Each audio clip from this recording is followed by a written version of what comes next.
Правительства стран мира должны воспользоваться предстоящим отчетом Казахстана в ООН, чтобы заставить нового президента Касым-Жомарта Токаева выполнять свои обещания по соблюдению прав человека, заявила международная правозащитная организация Human Rights Watch 4 ноября. Заявление распространено за 3 дня до отчета Казахстана перед Советом ООН по правам человека в рамках так называемого универсального периодического обзора УПА в Женеве. Токаев не смог приблизить Казахстан к нормам ООН. Касым-Жомарт Токаев, ставший президентом Казахстана в марте этого года и объявленный победителем июньских досрочных президентских выборов, омраченных, по оценке наблюдателей ОБСЕ, многочисленными нарушениями и массовыми задержаниями участников антиправительственных протестов, не чужой человек для ООН, пишет в своем заявлении Human Rights Watch. Токаев с 2011 по 2013 год возглавлял офис ООН в Женеве, до того, как он вернулся на родину и возглавил Верхнюю палату казахстанского парламента, заняв второй в иерархии государственных должностей пост.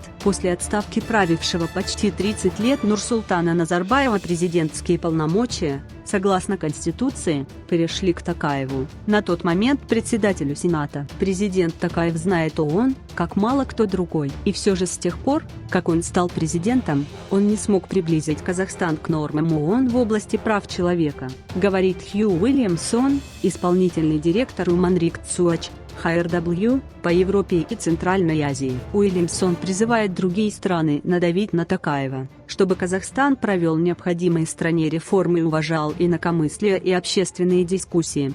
В Human Rights Watch, организации со штаб-квартирой в Нью-Йорке, отмечают, что за полгода президентства Токаева обещанные им преобразования остаются нереализованными. Токаев говорил, что ограничительный закон о мирных собраниях нуждается в пересмотре, и призвал местные исполнительные органы разрешать митинги. В послании в сентябре президент обещал улучшить ситуацию с правами человека и провести реформу судебной и правоохранительной систем, напоминает правозащитная организация, подчеркивая, что участники протестов в Казахстане по-прежнему подвергаются задержаниям. Несмотря на то, что власти не вмешивались в некоторые митинги в сентябре, позже десятки участников антикитайских акций были арестованы. Более сотни задержаны на митинге, организованном запрещенным движением, говорят в организации HRW. В сентябре в нескольких городах прошли акции против реализации на территории Казахстана совместных с Китаем проектов в области сельского хозяйства,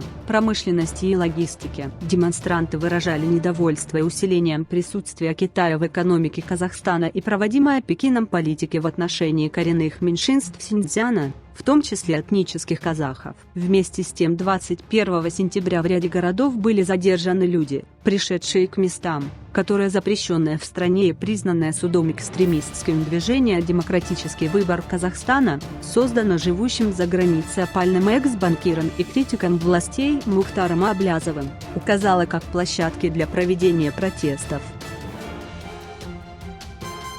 В сентябре в нескольких городах прошли акции против реализации на территории Казахстана совместных с Китаем проектов в области сельского хозяйства, промышленности и логистики. Демонстранты выражали недовольство усилением присутствия Китая в экономике Казахстана и проводимой Пекином политики в отношении коренных меньшинств Синьцзяна, в том числе этнических казахов. Вместе с тем 21 сентября в ряде городов были задержаны люди, пришедшие к местам, которое запрещенное в стране и признанное судом экстремистским движение «Демократический выбор Казахстана», создано живущим за границей опальным экс-банкиром и критиком властей Мухтаром Аблязовым, указала как площадки для проведения протестов. Human Rights Watch заявляет, что за решеткой в Казахстане остаются несколько видных активистов, в том числе Макс Бакаев, которого приговорили к 5 годам заключения после митинга в 2016 году в Атырау против спорных поправок к Земельному кодексу. Организация называет также профсоюзного лидера Ерлана Балтабая,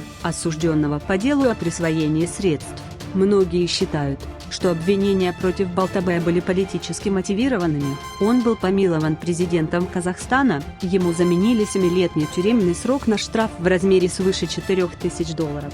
Позже Балтабай заявил об отказе от помилования и был отправлен в тюрьму за неуплату штрафа. Уманрик Цуач приводит также случай с Серикжаном Белашем, который привлек внимание общественности к репрессиям в Синьцзяне. В августе он подписал соглашение с прокуратурой по делу о возбуждении розни, ему ограничили свободу, запретив возглавлять общественные организации, объединения, которые критикуют правительство или поднимают дискуссионные вопросы, лишены возможности официально зарегистрироваться и рискуют столкнуться с штрафами, работая без регистрации. Правительство продолжает ограничивать работу независимых профсоюзов и преследовать профсоюзных активистов, считают правозащитники.